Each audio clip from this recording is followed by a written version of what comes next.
Hydraa commission తీసుకున్న నిర్ణయాల పట్ల పబ్లిక్ అసలు ఏమనుకుంటున్నారో వాళ్ళు మాట్లాడి తెలుసుకుందాం. సో గత 1 మంత్ నుంచి హైడ్రా పేరు చెప్తేనే మొత్తం అక్రమ నిర్మాణాలు ఎవరైతే చేపట్టారో వాళ్ళంతా నిద్రపోవడానికి కూడా వాళ్ళకి వణుకు పడుతుంది.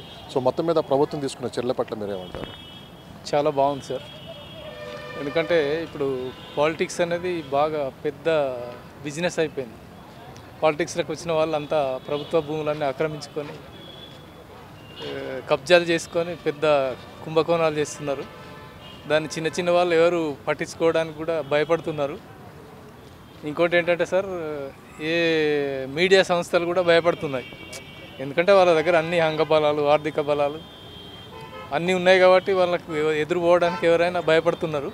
చాలా మంచి నిర్ణయం తీసుకున్నది. ఇంకేదో రాష్ట్రంలో జరుగుతాయని అన్నారు కదా సార్, ఆంధ్రప్రదేశ్లో కూడా తీసుకొని వస్తా అన్నారు. ఇక్కడ మన ఆంధ్రప్రదేశ్లో కాకుండా కూడా ఇంకా వేరే ఎక్కడో దేశాల్లో జరుగుతున్నాయన్నారు. మన ఏదో వార్తలు నేను చాలా బాగా పకడ్బందీగా చేస్తున్నాడు. పకడ్బందీగా చేసి ఇట్లా ఈ గవర్నమెంట్ స్థలాలన్నీ అలా ఉండిపోతే రాబోయే తరాలకు మంచి భవిష్యత్తు ఉంటుంది, అన్నిటికీ బాగుంటుంది సార్. చాలా మంచి నిర్ణయాలు సార్. అంటే సామాన్యులైనా పెద్దవాళ్ళకి కొట్టరా అని చెప్పి కూడా వినిపిస్తుంది. పెద్దవాళ్ళ దగ్గర చేయాలి, సామాన్యులదంటే నార్మల్ వదిలేసేయాలి. సామాన్యుడు బతకడానికే పని చేసుకుంటాడు. వాడు సామాన్యుడు ఎక్కడ చిన్నది ఆక్రమించుకున్నా కూడా వాడి దగ్గర ఎప్పుడైనా బయటకు తీస్తారు. పెద్దవాళ్ళ దగ్గర బయట తీయాలి ఫస్ట్ పాయింట్. హైదరాబాద్ లాంటి ప్రాంతం దాదాపు 100 చెరువులు పైనే ఉన్న అవి దాదాపు ఇప్పుడు మిగిలింది కేవలం 45-50 చెరువులు మాత్రమే మిగిలాయన్నారు. అంతగా ఆక్రమణ గురయ్యాయి అంటున్నారు. సో ఒకసారి హిస్టరీ చూస్తే ఏమనిపిస్తుంది? చాలా అయినాయి సార్. నేను వచ్చి 2013లో హైదరాబాద్ వచ్చాను. మాది వరంగల్, మహబూబాద్ డిస్టిక్. ఇప్పుడు వచ్చినప్పుడు చాలా ఉండే, ఇల్లు లేకుంటుండే. ఇప్పుడు ఈ గత 10 సంవత్సరాల్లో దాదాపుగా దగ్గర పడిపోయినాయి చెరువులన్నీ. సరే వర్షాలు వస్తే ఎక్కడ నీళ్ళు అక్కడనే బ్రేక్ అయిపోతున్నాయి ఆ కబ్జాలు చేసి. చాలా మంచి నిర్ణయాలు తీసుకున్నారు. ఇదేదో ఎవరికి భయపడకుండా దీన్ని బాగా పకడ్బందీగా అమలు చేసి బాగా చేస్తే చాలా బాగుంటుంది సార్. రాజకీయ పరంగా తీసుకున్నామంటే అధికార పక్షం లేదు, ప్రతిపక్షం లేదు. ఎవరైతే ఇలాంటి ఆక్రమణకు గురి చేశారో అందరికీ కూల్చేయాలని చెప్పి ముఖ్యమంత్రి గారు స్పష్టమైన ఆదేశాలు ఇవ్వడం జరిగింది. మరోపక్క జిల్లాల్లో కూడా హైడ్రా కమిషన్ తీసుకొని వస్తాము.